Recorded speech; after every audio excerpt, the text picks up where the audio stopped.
All right, should be streaming. So, welcome back. Another Inktober live stream. Today's the 13th, 13 days. So, definitely a little more than a third of the way through this adventure together. Um, it's good.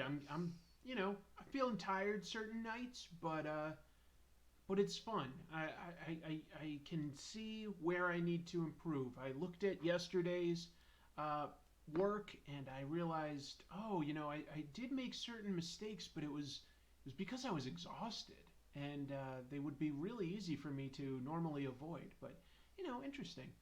Looks like we've got some folks joining us already. Hello to Jonathan and Alex and Tito. Welcome all. Thank you so much for joining me today. So, today's Inktober 2018 prompt was the word guarded. And certainly thought of characters who play the role of a guard, or maybe are specifically guarding something valuable. You can always do like, I don't know, it might have been fun to draw that old Crusader knight from Indiana Jones and the Last Crusade. That could have been fun, for instance. But I started thinking of guarded in a sort of more personality sense, and I thought of the character of Quark from Deep Space Nine. So I've got some pretty rough sketch here that I've tried to clean up.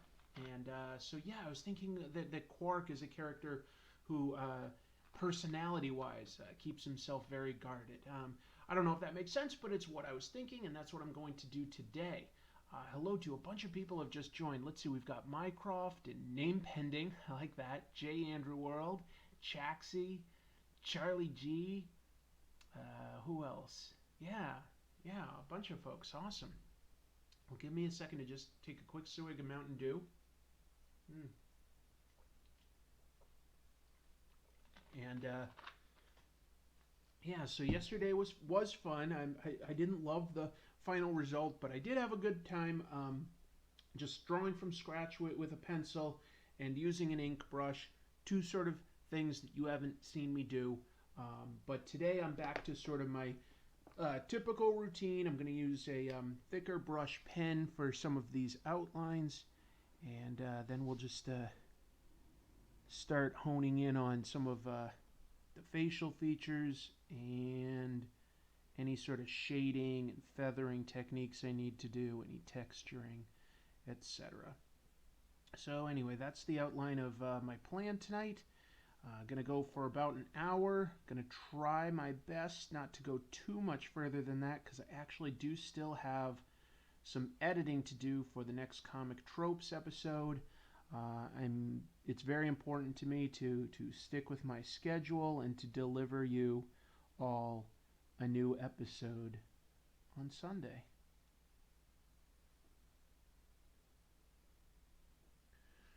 Let's see, are there any questions? Let's see, Alex says this is the second live stream I'm watching tonight. Oh, cool. Jonathan Tostado says General Kenobi. Yeah, that's someone that's sort of guarded, I suppose. Tito says, have you had your rest? You were so exhausted yesterday. I really was. I didn't even realize how exhausted I was until I took a moment to look at the drawing, and couldn't really clearly remember drawing it, but I could like look at it a little more objectively and realize a couple of the areas that were giving me trouble, and just sort of realize like, oh, I don't think I would typically make those same sort of proportion or shading mistakes if I was a little more alert. You never know, maybe I would still have made those same mistakes, but they looked to me, I was like, that's interesting that I sort of went this direction. Anyway, learning experience for sure. And let's see. Is DS9 your favorite Star Trek series? Yeah, I think it is. But in general, I do like Star Trek. I think it's a pretty cool, positive series. It's got some good adventure. It's got some good ideas that it tries to explore. So, yeah, I'm probably not the world's biggest Star Trek fan, but I do enjoy it, and I've probably seen more than half of it. I've seen all the movies. I've seen you know what? Now that I'm thinking of it, I don't know if I've seen every single episode of Next Generation. I haven't really ever seen any of Voyager, and I've probably only seen half of the original series, if I'm being honest. So, aside from that, I've seen it all, but yeah, that's probably only about half. Uh, let's see. Jonathan Tostado says, I can't draw human faces for the life of me. You know what? Human faces in and of themselves aren't necessarily the hardest thing to get better at, because there are locked in overall proportions, and if you can just sort of measure that out and get good at drawing, circles and boxes, you can figure it out. Like, you can get good at it, and it just takes practice to then work on expression and identifiable features so that your characters can start to each look different, and you can rotate them basically in your mind. Um, and then just drawing from real life, like just seeing somebody out in the real world and drawing them, whether that's a model or just sitting at a park, drawing somebody that you see. Anyway, don't want to sound preachy, but I do think it's doable if you can learn some basics. I do think it's basic. I do think it's doable. Hey, it's JoeFan82, and he likes my hoodie. Well, of course, because this is JoeFan82. JoeFan82 has a YouTube channel where he reviews G.I. Joe stuff. Tends to focus a lot more on the modern G.I. Joe action figures, I would say. I hope that's fair, JoeFan82. And definitely some toys that are just sort of coming out today and are somewhat... it's not exclusively G.I. Joe, but it's primarily G.I. Joe. Yeah, of course. It's a good sweatshirt. Let's see. Name Pending asks, what are my thoughts on Netflix announcing that they canceled Iron Fist 2? Well, I can't say that it's a big surprise, first of all, because we sort of know that, at least critically, it was never doing fantastic with either the fans or the media, the real critics that are out there. Iron Fist had its issues, at least in season 1. And season 1 was about, probably Marvel's second weakest effort after Inhumans. Because let's not forget that Inhumans was pretty bad, unfortunately. So am I surprised? No, I am disappointed. I love the character of Iron Fist. It just is a superhero that I've always enjoyed. I like Danny Rand. I like his supporting cast. I like the actress that they cast as Colleen Wing very, very much. I thought that season 2 of Iron Fist was a really big step up over season 1. It had better fight choreography, which is very important for the show. It had an interesting villain, and it had just a shorter, more focused storyline, and it ended on a fantastic cliffhanger. And I don't want to give that away if anybody hasn't watched it yet, because it's still a relatively new show. But I do think that it ended going in a really interesting direction, and I'd really, really want to see where it goes. Now, I haven't given up on the idea that we will see where it goes. I think that with Netflix, there's always a chance that they could either make a Heroes for Hire TV show or roll in Iron Fist into Luke Cage's show. Still call it Luke Cage, but I still feel that there is a chance for that. I think that Heroes for Hire would be the sensible way to go. We'll see. We'll see. Let's see. Is there anything being said here? A few more new folks. There's Sequential Geek saying, I can't hear you. You're going to have to turn up your mic, your audio, because this is as loud as I can get on this microphone. Sorry about that. let's see, a few other folks joined. I think I saw Sigamigs, Quinn London. Yeah. Graphite Grappler, hello. Somebody said they lost their connection. Don't know what that is. Hopefully that's not with me. So, yeah, definitely like disappointed but not surprised by the news on Iron Fist. Hopefully I still get some resolution with those characters. Sometimes that's the hardest part about being a big fan of like the MCU is that, you know, once they create sort of a TV show version, you kind of know that they're not going to make a movie version, and it's just very frustrating to sort of like have some of your favorite characters out there and know, hey, I might not see them for quite a while.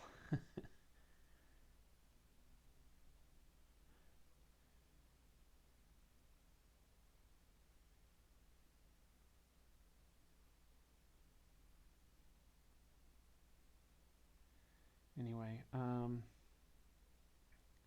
yeah, so I'm not sure how many of you out there are even necessarily familiar with the character I'm drawing of Quark. He was a regular on Star Trek Deep Space Nine, but he was not part of Starfleet. That show took place on a space station, and Quark was the owner of a bar and restaurant, etc., like entertainment complex. And so he was very important to, like, you know, the station, and he was plugged in a lot of ways, but he was very guarded. He had lots of secrets. Um, Not the most pleasant individual, but also not like, you know, a villain per se, just more of a foil for a bunch of our characters. But he had his role to play, and it didn't get like, in my opinion, like boring. Going like, oh no, what's Quark up to? Because he wasn't like really like constantly trying to get away with like smuggling something and getting busted every week. It wasn't like repetitive like that. It was just that he had different goals from Starfleet. Yeah, and he actually ended up going on some interesting sort of adventures of his own with his family and stuff like that. So anyway, I like the character. Let's see. Hello to Atomicus. What is your favorite DC movie? Says Graphite Grappler. Um, I think it has to be The Dark Knight. I think it would have to be. I'm trying to think if there's anything else out there that would compete. Excuse me. It's definitely Jonah Hex. So yeah, I really like Batman, and I like pretty much all the Batman movies. Well, that's not fair to say. I guess I don't. I don't love Batman Forever and Batman and Robin. That's not fair. I don't love those, but I don't hate them, but they're not my favorite. I like the Christopher Nolan stuff. I like it quite a bit.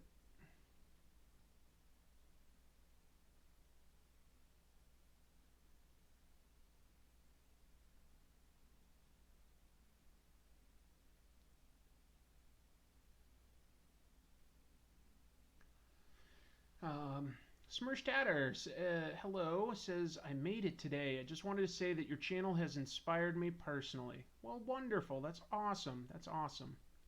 Buona Beast is here, and Sequential Geek. I really dig the Next Generation Through the Broken Mirror comic from IDW. Oh, interesting. I haven't read that.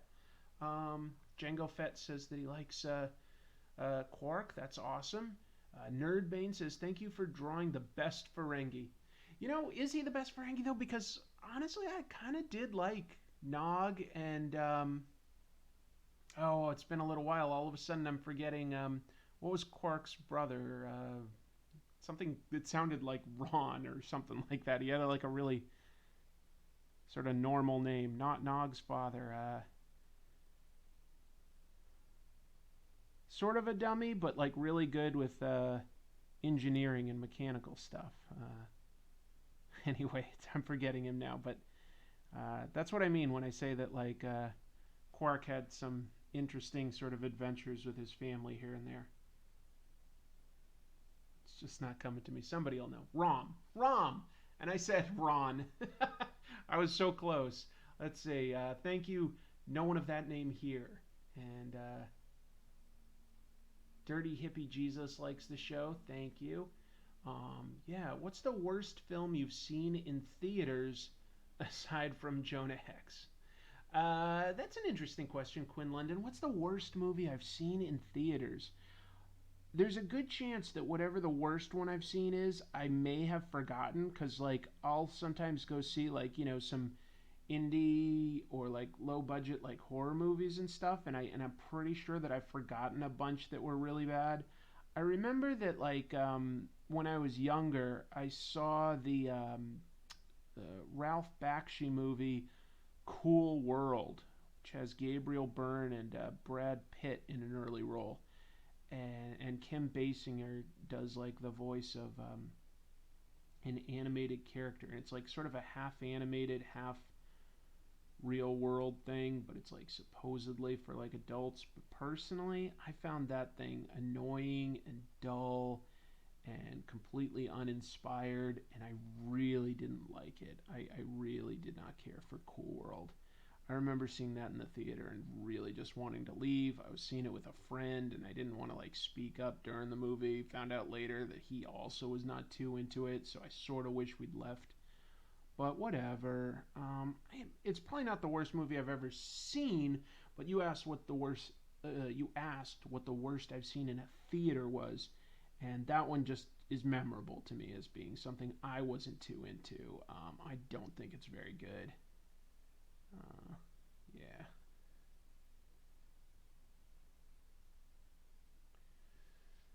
Transformers 5. Oh, geez, that's true too. Like the Transformers movies have kind of pissed me off.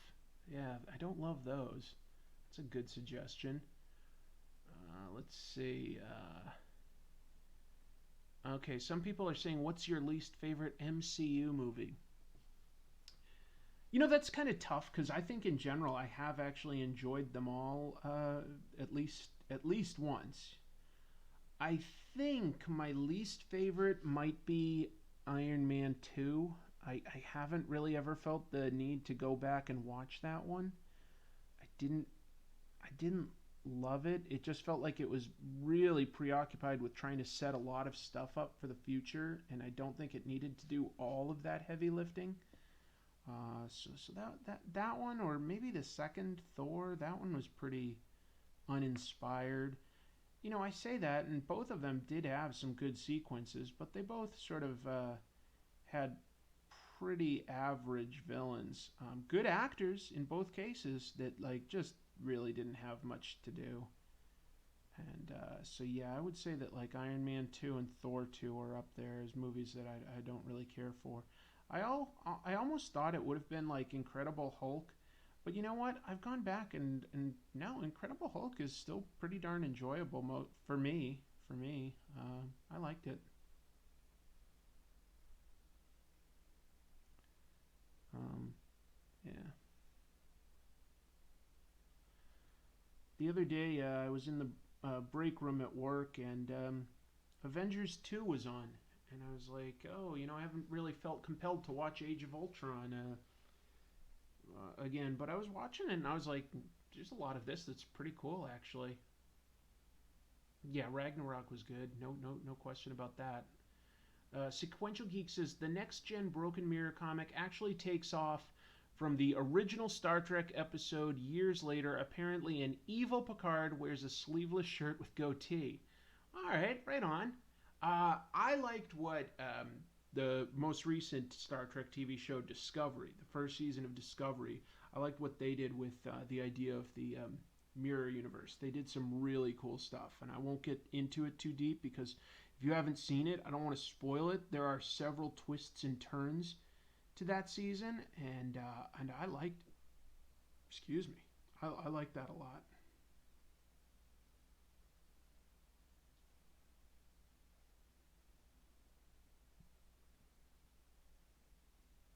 I'll take a look at questions in just a moment.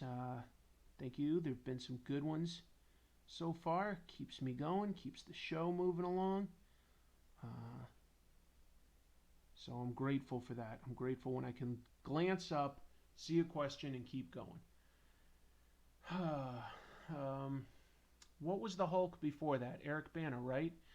Yeah, that was Just Hulk. Just Hulk by Ang Lee. And it was an interesting idea. Uh, yeah, I can't say that there's much about it that's really any good. Um, I think that like Sam Elliott as Thunderbolt Ross was decent. I think that like Jennifer Connelly was pretty darn good as Betty Ross. Eric Bana was fine. I don't love the special effects or the look of the Hulk in that movie. He looks kind of fat to me. Um, just doesn't quite look right. And what else? Like, there's no amazing fights that for Hulk. When he fights the army, I guess that's pretty good. That's kind of towards the middle. But he also fights like some beefed up poodles that got like hit with gamma radiation, and he fights like a monster that's I don't even know how to describe their version of the absorbing man. I'm not even gonna try. It's not good. Okay, we'll just leave it at that. It's not good.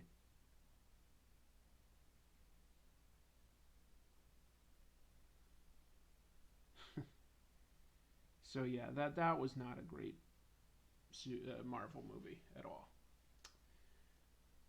Okay, let's see. Cara Bear Comics is here, and Chrissy is here. Connor Woods. Let's see. Chris just saying hello from work. From work. Thank you. Love the DS9 art. Can you remember rule of acquisition number 1? Oh, good question, Connor. Can I?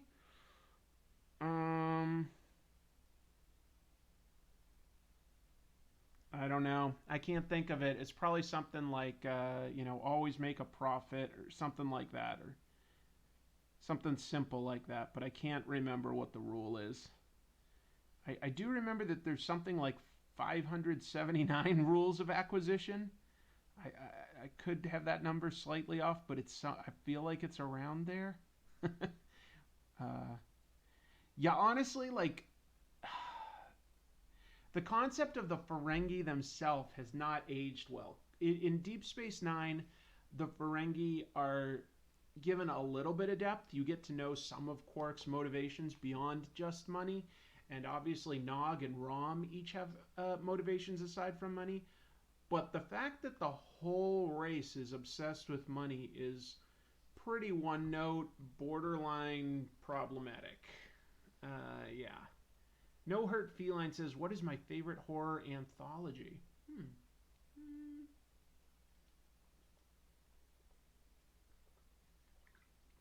I don't know.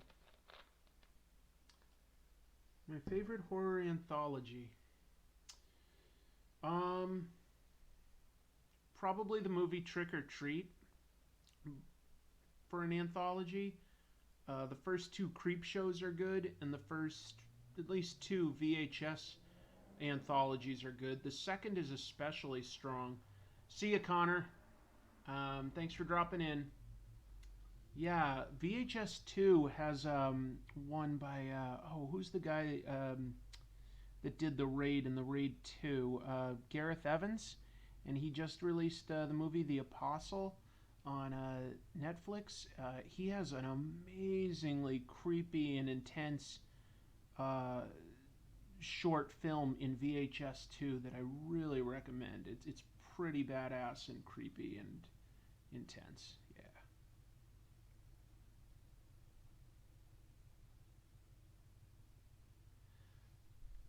Thanks for the fun question. Yeah, Voodoo Zombie spells it out. Ferengi can be read as space Jews, and that's not awesome. I, I, I don't think that was the intention with them, because when they were introduced in Next Generation, they were definitely more like sort of scavengers, like vicious scavengers. But I think that like there was something about their diminutive stature and their sort of focus on like getting money that like people lost the thread of what they were trying to do. with the Ferengi, and so yeah, they're a little problematic. Uh, Definitely need to tread lightly with what you do with them as a character, because a lot of the Star Trek uh, aliens are, essentially sort of one interest or motivation dialed up to 11. The Vulcans are all about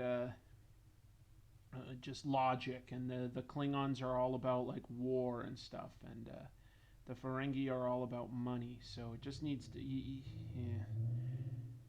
I can believe in a race that's a little more focused on just like earning a profit and are, but I think that they should have probably been like stuck as more scavengers and warrior scavengers at that. And maybe they should have like come up with like some secondary designs for the aliens so that they weren't all short bald weirdos. But that's retro. That's just looking back in retrospect, you know. All right, see you, Jonathan Tostado. Thank you for being there. Jojo says, I don't think they made them a racial stereotype like the prequels. No, I'll probably agree with that. J. Underworld says, do you think the Grand Nagus is an interesting character, or did Wallace Shawn just carry the character? It's an interesting idea for a character, but in large part, it was Wallace Shawn that made it like funny and interesting. Yeah. But there probably could have been some other actors that made it interesting, but just probably would have taken it in a different direction, I think.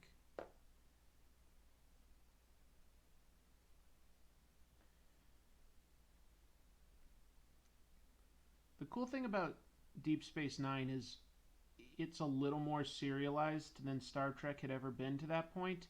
Now, they do tend to hit the reset button a fair amount in terms of like character growth, but in terms of storyline growth, there is growth, and there is some character growth for like certainly a character like Cisco. Cisco goes through some character arc development for sure. Um, and actually, so does Nog. Ironically enough, like pretty not a huge supporting character, but like goes through quite a bit of growth. Worf goes through some growth, which is awesome, and so does some of the other Klingons on the show. Um, where was I headed with this? I lost my train of thought. Darn it. I lost my train of thought. Oh well.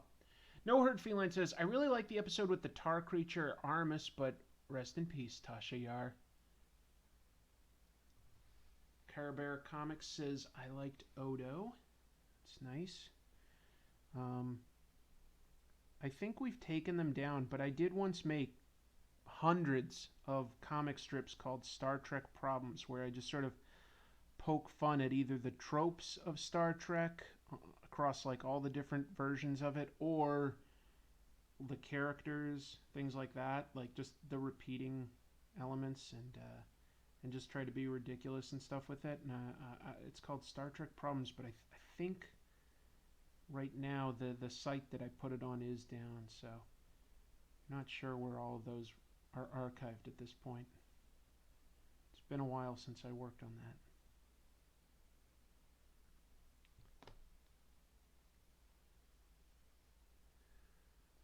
Voodoo Zombie says he likes the Borg the most. Have you ever read Civil War X-Men? No, I didn't. Oh, that's a good point. The X-Men didn't really factor into Civil War very much, considering the entire story of Civil War was essentially just the Mutant Registration Act. They just called it the Superhero Registration Act and acted like that was a brand new idea. It wasn't. What was happening with the X-Men at that point in time? It's a good question. It's something I haven't thought of in a while.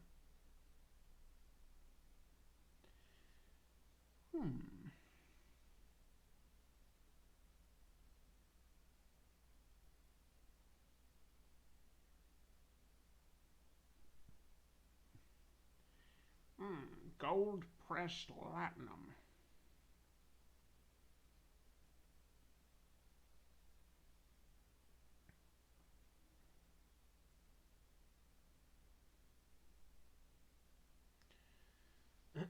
Trek always has a character learning humanity in some way, and I always seem to prefer that one. Yeah, that's always been a popular viewpoint character idea, and it tends to work very, very well on Star Trek. I really liked Saru in the most recent show, Discovery, because it wasn't just like somebody trying to be human, it was just somebody trying to learn how to sort of be brave, because he felt that that was a quality he needed to learn to become a better leader, and I can respect that. And he felt that, like, humans exhibited that quality well. The ability to be brave.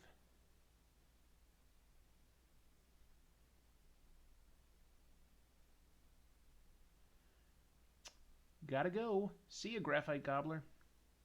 Gobbler? How about Grappler? Yeah, I'm tired. The episode with Darmok is also a fave because it reminds me of a movie I remember seeing as a child called Enemy Mine. Sure, I remember Enemy Mine. That was, what was his name? I can think of Louis Gossett Jr. Louis Gossett Jr., right? Yeah. Good actor that for some reason just sort of faded away at a certain point, but, yeah, good actor.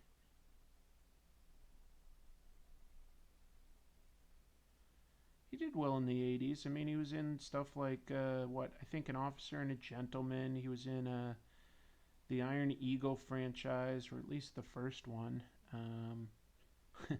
He was in that first Punisher movie in 1989. That's probably not, like, something he brags about. Let's see. Frank Castle, It's Back is here. Have you read Daredevil Born Again by Frank Miller before he went crazy? Yes, Quinn, and it's actually one of my favorite stories in Marvel Comics. I think Born Again is fantastic. Really, really good.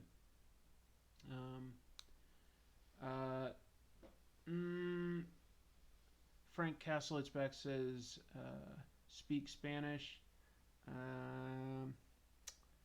No hable mucho español. Yo hablé solamente un poquito. Yeah. Lo siento. Let's see. Good morning from Holland. Well, good morning to you. And yet your screen name is Meanwhile in Texas. Does that mean that you're originally from Texas, or what? I think I'm gonna really throw in some blacks here for a minute. Throw down some dark black stuff on the clothes and one side of Quark's face, and just see how that goes. Impressivo. Louis Gossett Jr. will be in the Watchmen series 2019? Really? Oh, you're really from Holland. Welcome very much. Do you know the way? No. Are you excited to see Bullseye in Daredevil Season 3? Potentially. Bullseye's a great villain. So yeah, potentially very excited. I'm definitely looking forward to Daredevil Season 3. Big fan of Daredevil in general. I've heard that it definitely draws from several sources, but one of them is Born Again. And there's a lot thematically to mine from that. It doesn't necessarily have to be a literal translation of the plot. I think that just thematically certain things would need to happen, and easily could happen right now. So yeah, and Vincent D'Onofrio is a really good actor. He's such a good Kingpin.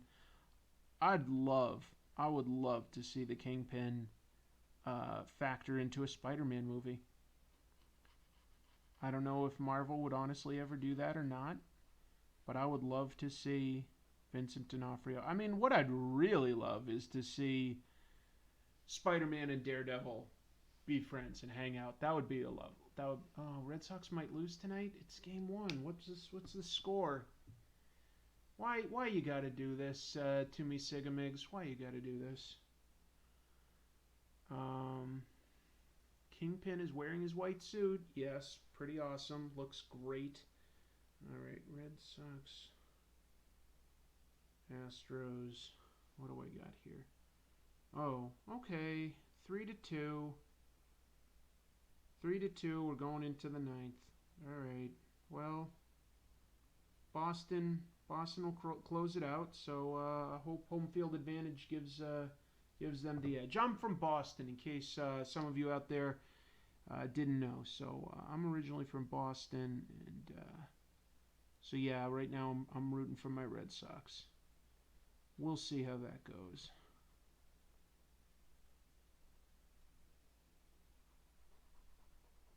But I'll hope for the good things right now. You know what I was thinking of doing? And I don't know if I could make a whole episode about it or not. I was thinking of talking about Kirby Crackle.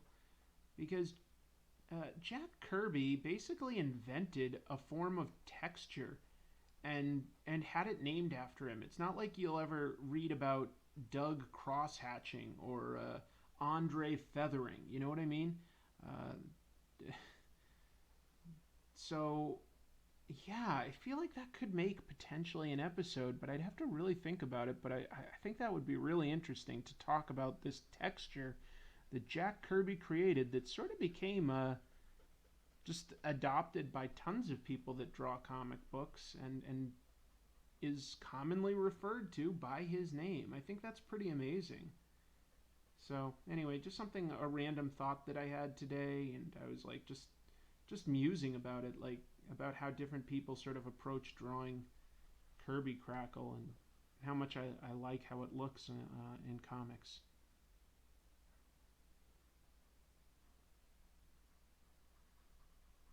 These are the things I think about.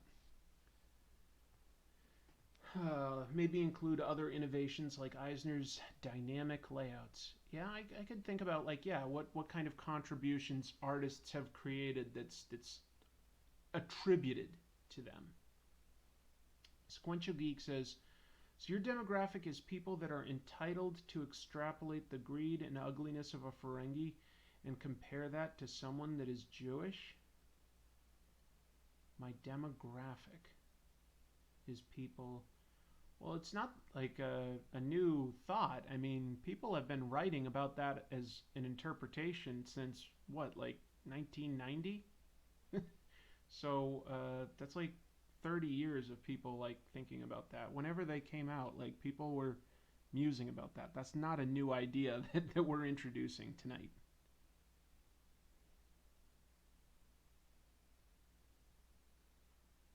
It's definitely something that like I'm pretty sure the creators or at least writers I should say of Star Trek themselves have like commented on. So anyway, not quite sure what your argument is now that I read that comment, but yeah, it's not my readers or me that came up with that idea. That interpretation has been out there for a very long time.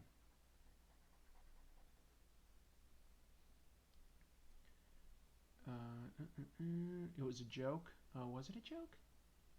Okay. Yeah. You didn't ruin a stream, Voodoo Zombie. Let's see. Don't know what was getting talked about. Oh, let's see. Quinn London says, "What's your favorite Jeff Loeb book?" I guess I'm not a huge fan of Jeff Loeb, but if I had to choose a favorite book that he worked on, I'll go with Batman: The Long Halloween. I thought that one was pretty cool.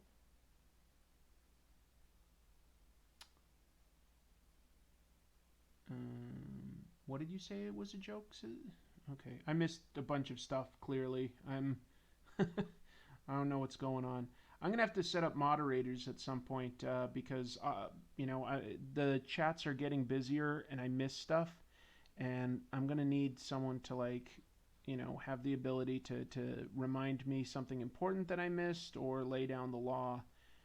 So that's something I'm going to have to think about at this point. And I'm not saying anything went awry here. It's just an aspect of this that I'm realizing I'm going to have to address soon because there are times when there's as many as 100 people in the chat, and it's just too much to manage while I'm also focusing my attention down on the page so that there's something to be watching. Some people are sensitive, Voodoo. I'm Jewish and took it as humor. It's all good. Okay. A couple people got offended because you said space Jews for some insane reason. Yeah, okay. It's the hazard of getting more popular. It is. It is. There's no question that, I did this last year, and, the chat room would be like, maybe 10 people. And it just meant that it was slower and in terms of like what was getting said, and I could answer more. And I'm not saying that was a good or a bad thing, really. I'm just saying it was different, and the channel has grown a lot in just a year. So I'm glad to have so many interesting viewpoints and questions. It definitely keeps things moving. But handling it is definitely a different situation.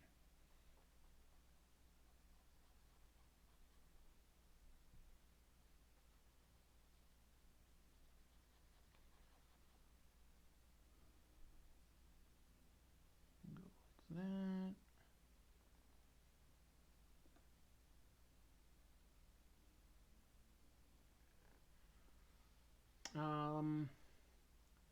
Jojo says, I've never done it, but have you ever compared the difference between Claremont Byrne X-Men and Claremont alone? No, not really. I've never made a video about it. Have I ever thought about it? I mean, I tried to think once about like how Claremont changed going through several different creative teams, and you know what? Like honestly, I think that Chris Claremont stayed pretty true to his vision, no matter who was drawing, whether it was, Cockrum or Byrne or Silvestri or Jim Lee, like, or anybody in between. I think he had his tropes. That was like, what the first episode I ever made, and I feel like he kept the characterizations pretty similar and kept the ideas that he wanted to explore, especially sort of mind control or body horror. I think that those were the things that really interested him, and he really did sort of stick with it. Now, there's no question that under Byrne he had, both the Dark Phoenix saga and, what do you call it? Days of Future Past, which are two of the most memorable stories. But I think that, to fans of the X-Men comics, it was just as memorable to read about the X-Men when they went through the Siege Perilous and ended up in Australia, or their stories on the island of Genosha. He kept coming up with ideas, and I think that like it was pretty consistently Claremont, and that like his artists just sort of focused on different characters a little better sometimes, but that he himself was quite consistent with what he wanted to do with the book. Because he also did good stuff like, didn't he do God Loves, Man Kills? Didn't he write that? And that was with a different artist. That was pretty... This is Quark, James Gleason. Who would win, Thor or Hulk? They would use their classic comic counterparts, not the movie versions. My money's on Thor. Yeah, I think it would always be Thor. I think that Hulk is potentially stronger. But if Thor has access to Mjolnir, he's definitely going to be able to do something like electrocute Hulk, knock him out with the power of the hammer, open a portal, fly, things like that. If Thor doesn't have Mjolnir, I'll give the edge to Hulk. If somehow Thor drops and isn't able to get a hold of Mjolnir, then it switches to Hulk. Do you read any webcomics? If so, what do you recommend? I personally like superhero ones. Dacian, Mind Mistress, Magellan, Heroes Alliance, etc. I do like webcomics, and you know what? I used to read them all the time, and I've just sort of fallen out of it just because I just haven't had as much time to hang out online and look for them. And I'm not on like, web forums or talking to people that have good recommendations. So I did sort of fall out of the habit of reading web comics all the time. And Sigamigs, I think, says um, is Kill or Be Killed ending soon? It ended. Surprise.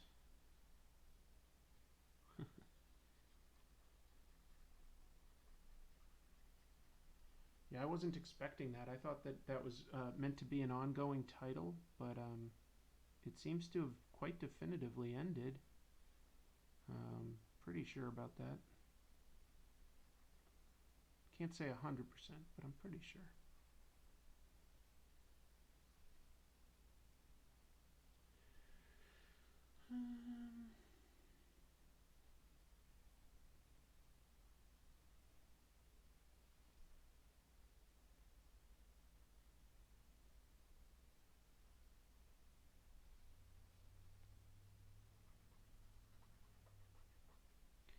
I liked it. I like everything by Brubaker and Phillips, but they've already announced their next title that they've got coming out soon is another story within the world of Criminal.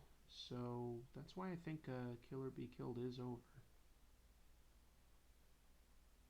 4 volumes, and I think that it wrapped things up. What was interesting about Kill or Be Killed was that beyond being an interesting story, it was consistently a metatextual commentary on storytelling tropes.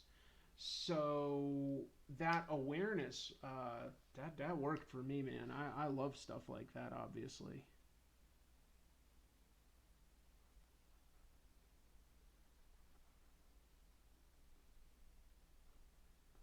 How long have we been going? Let's take a look in just a second here. So unfortunately, I do still have some stuff to do. Okay, only 47 minutes. I can keep going. Let's see. J. Andrew World says Claremont said that Cockrum was more focused on Nightcrawler and hated Wolverine, but Byrne preferred Wolverine but not Nightcrawler. Oh, interesting. That sort of makes sense. Isi Imhonde. Isi Imhonde. I hope I'm reading that right. Asks, what are some DC Marvel mainstay comic book heroes that you could never really get into? For me, it was the Fantastic Four and the X-Men. Power Pack, sort of the Inhumans. That's it. That's about it for Marvel. DC, I like Justice League. I like Teen Titans. But Green Lantern, I was never a huge fan of. Hawkman. Yeah, that's about it. Do you think Spider-Man 3 is really that bad? I think the Amazing films were much worse. Yeah, I agree. I think that Spider-Man 3 was still better than Amazing Spider-Man 1 and 2. It's definitely a drop in quality from the first 2 films that Sam Raimi did. I don't think I could argue otherwise there and be honest about it, but I do think that it does provide decent emotional closure to the trilogy. It has good action. It has good comedy. Yeah, for me, it still overall works. There's a few too many coincidences to make the story move along, but I don't think it's that bad. It's not great, but it's not bad. I would say that the Amazing Spider-Man films, just couldn't quite get into them either time. Second one was noticeably worse to me. Wanted to like it because I love Spider-Man, but just didn't love their take on things.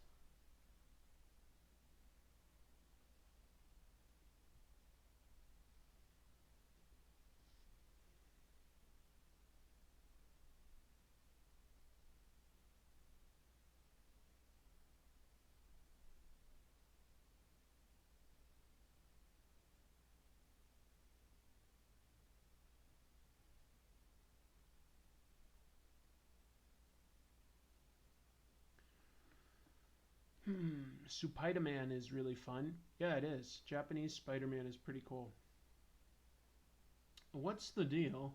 James Gleason says, what's the deal with all those flashbacks to Peter Parker's parents in the Amazing Spider-Man movies? Yeah, clearly they planned on just setting stuff up that they could pay off, like revealing that Spider-Man's parents were spies. That is part of the continuity, but it's never been an important part of the continuity. I mean, yeah, and then like just trying to do everything they could to set up like Sinister Six, but oof, oof, not as so good in my opinion. Not as so good.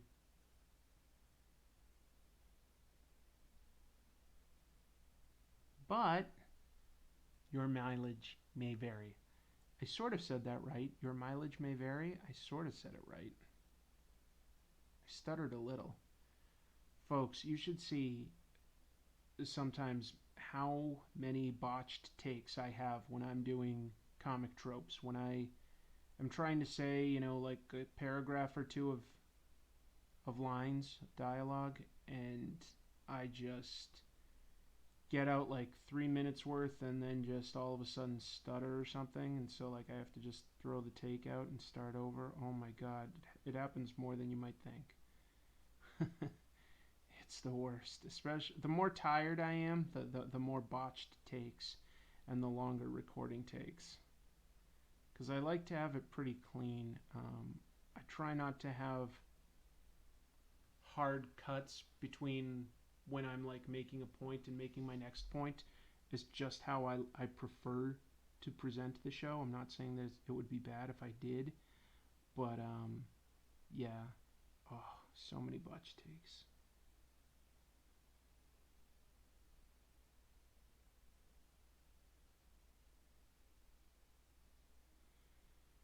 It would drive you nuts. It would not be fun to hear me stutter and stumble.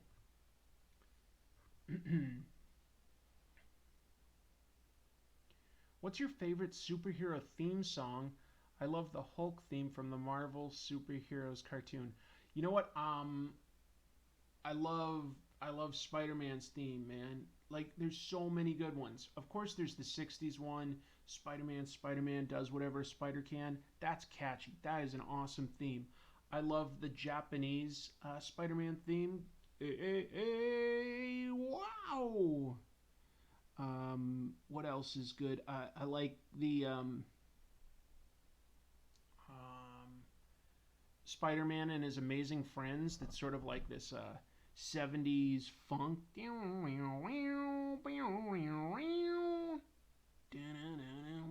Anyway, yeah, it's amazing. And then, like, of course, the Raimi movies with like that Danny Elfman score. Oh, it sounds so good. That was like the best superhero theme in so long.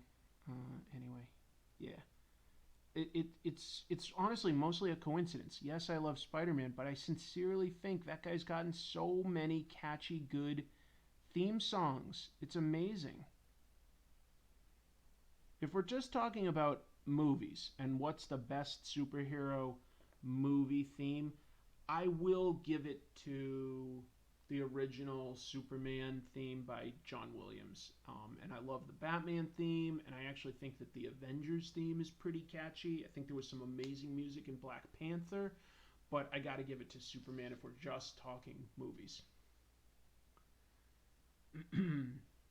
Ever hear the Moxie Furious cover of the Spider-Man theme? No, no. Let's see. Miller says 50 minutes in. I see notifications are working as intended.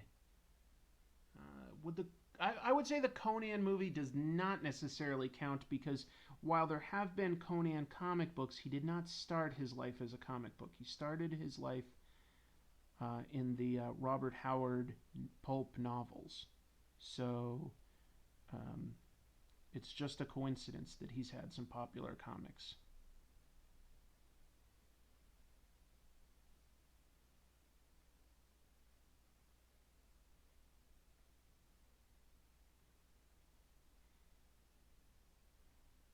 I love that I just arbitrarily set down rules for a question that was asked by a different viewer. Maybe that was not mine to define.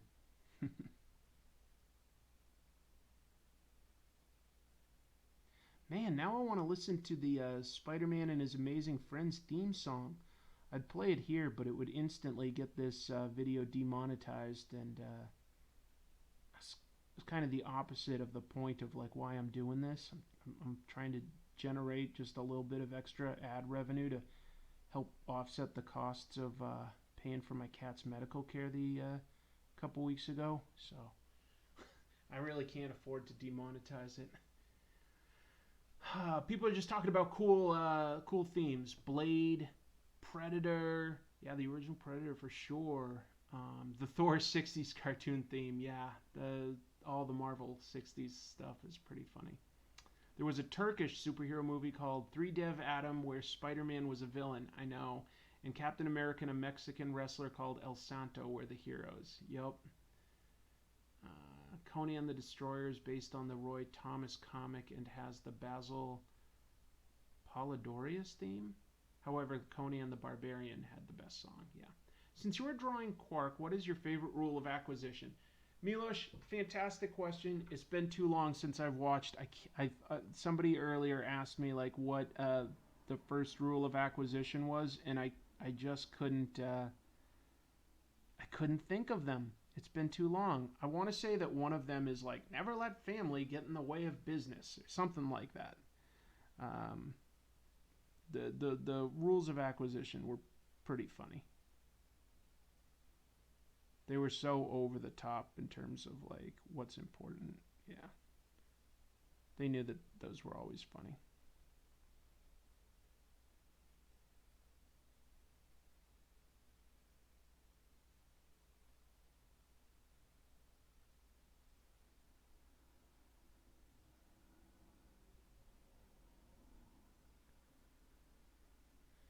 Like seriously, did the Ferengi have zero concept of like charity? Like obviously not everybody can always get ahead financially. Like people can have just like, you know, bad luck, like natural disasters and stuff like that happen. Like so what happens to a Ferengi in that situation? Do they just get left behind and die? I wonder. Cuz that's some cold shit.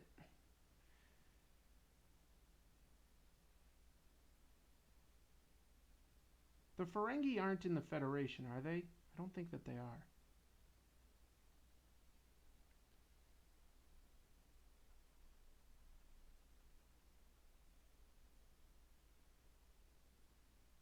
People from Chile are... What? Alright, somebody's just saying some racist stuff, so that's weird. That is weird. I don't get it. If it's supposed to be funny, I don't get it. Did they ever explore what it means to be wealthy in a world with replicators? As far as I know, Jojo, they didn't. Although I think that, like, eventually they did start saying that, like, replicators couldn't always make something that tasted perfect. Like that, like it was. It took a lot of engineering work to make replicators like actually make like good tasting food because there was still always cooks and bartenders and stuff in pretty much every iteration of Star Trek, and I'm pretty sure they once or twice did say that like replicators were only like okay. They were good at like some basic things like certain tea, right? Because Captain Picard always had like tea, but I don't think that most people used them for like every meal or anything. Basically, Star Trek would sort of constantly work itself into logistical loopholes by mistake, like saying that like humanity had no concept of money anymore, but then they would like still have money to barter with the Ferengi here and there. They knew what Latinum was, and they certainly had access to it. And they'd go back to Earth, and like there would still be restaurants and stuff, and it's like, well, how does that all work? So they just didn't. They only briefly would address it. They kind of touched on it in some books. It says Acid Twin.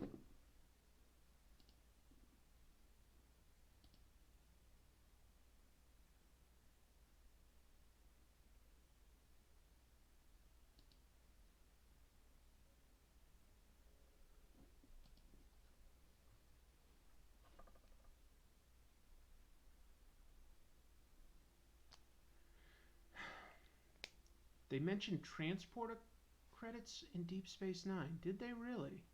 Interesting. Tea, Earl Grey, hot.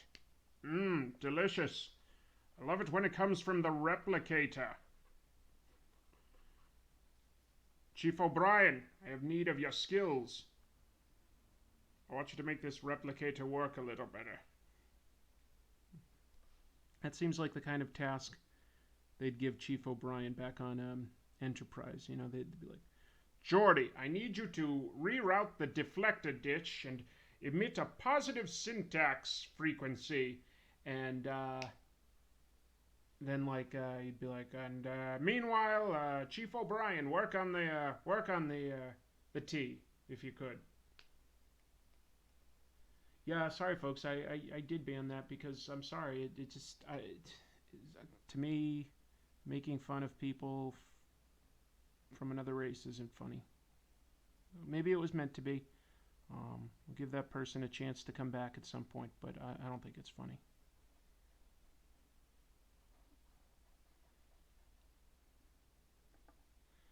But that's also why I need a moderator. So I'll be assigning one or two of those soon.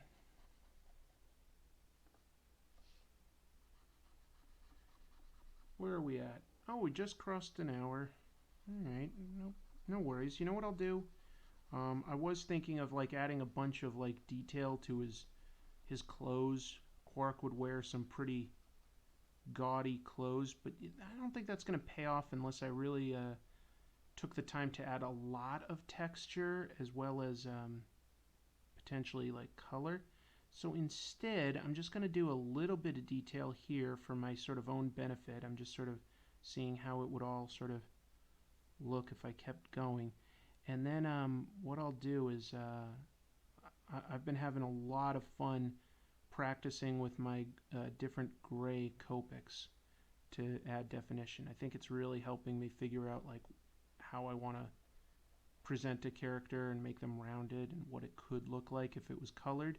So that's something I'm working on. Did I just say that I prefer Rob Liefeld with his tube guns? I didn't say that. Did somebody say that? Mitchell, hello. Brian A, hello. Very cool. Rule of acquisition number 285 is no good deed ever goes unpunished. I think they have no concept of charity. It seems like that would not work. Seems like that would not work for a functional society. To not help those in need. I don't know. To not have any sympathy for your friends and family or your fellow man, your fellow species, right? I don't know. Seems a little over the top. I can believe that they're stingy. Seems odd that they wouldn't have some sort of method for helping Ferengis in need. I don't know. Maybe they wouldn't.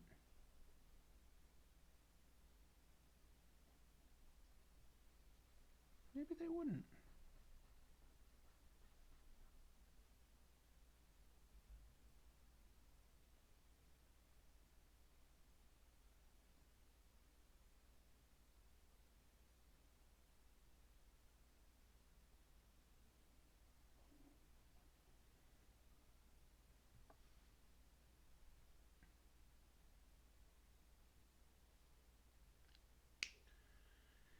They tip for everything, even using people's chairs. They tip for everything, huh? That's true. That's interesting. Alright. Let's see what we do here. I'm gonna take out a few pencil lines and drop in a few grays. Anyone out there ever get abducted by an alien? It seems like it would stink.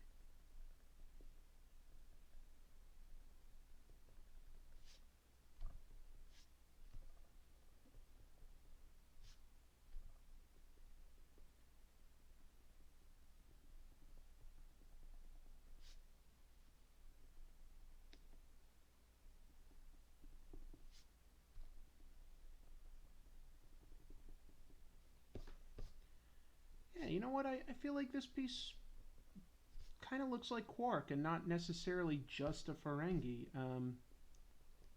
It's not perfect, but I kind of like it. I Yeah. Hopefully it works for you too. All right. Let's see what we got here.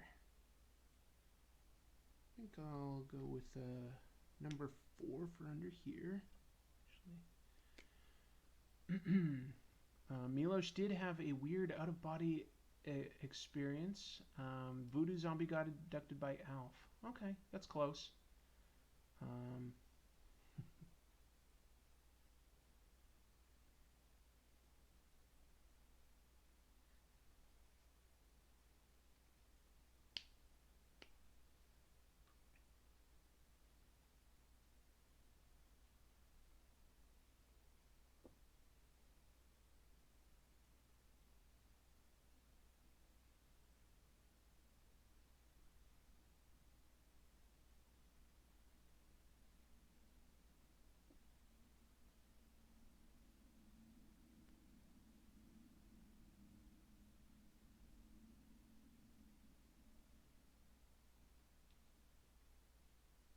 yeah, this is working.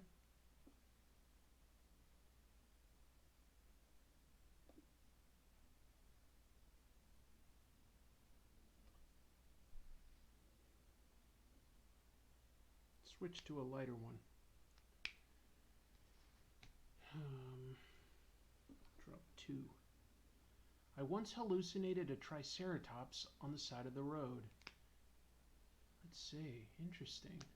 Ryan A says, seen a UFO when I was 5 or 6 with my grandmother on vacation. Huh. Hello, Sheldon. Don't think I noticed you earlier. Hello.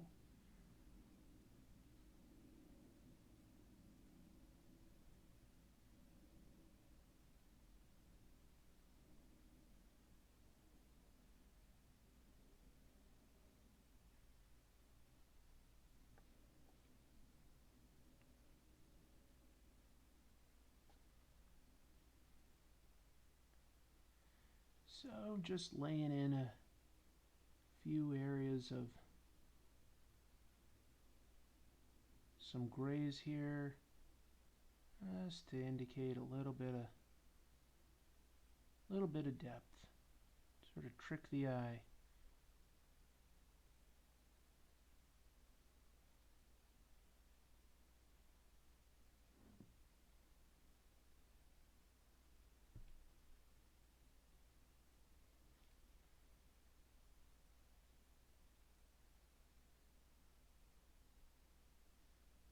Just a little bit here and there.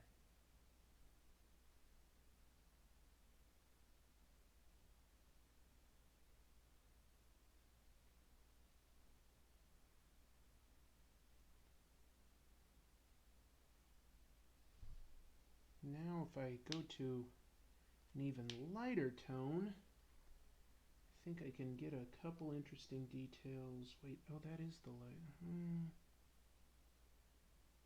Yeah, this will work.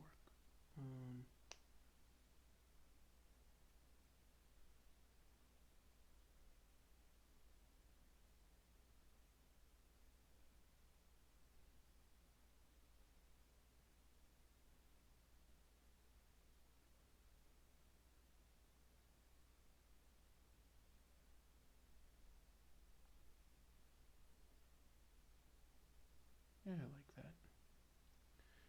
Ferengi pride. If it were a female Ferengi, she'd be nude. Oh, that's true, yes. Supposedly, female Ferengi aren't allowed to wear clothes. Although there were exceptions, apparently. Which basically included any time one needed to be on television.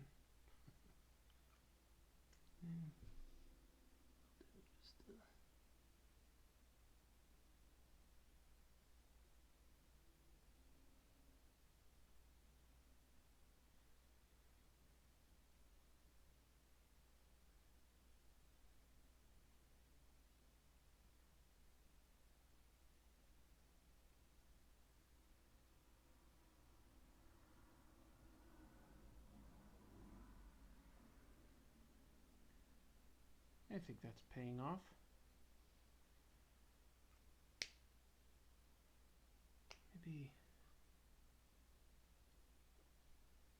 just a little there and there.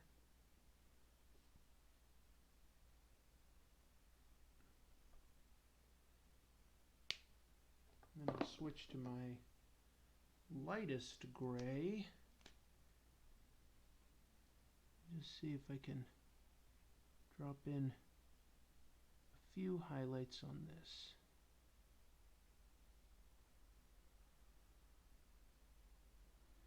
And this might not show up on camera. This might be a little too subtle. Let's see. The 14-foot tall and the Native American powwow was because of magic mushrooms. I don't know what that is. All right. Let's see. Desiderado Animation Studios says, awesome. Thank you. David Patrick, good night. Thank you so much for joining us today. Appreciate that. Let's see. That's a 6. I've got an 8. I'm going to just sort of do this with the 8. It's just gray, but just throw in just a little bit there. Somebody's asking what tomorrow's theme is. I will check in just a moment. It's a great question. Haven't looked ahead. Definitely have a few more sort of characters and stuff that I'd like to draw, so gotta start paying attention, seeing where we go with all that.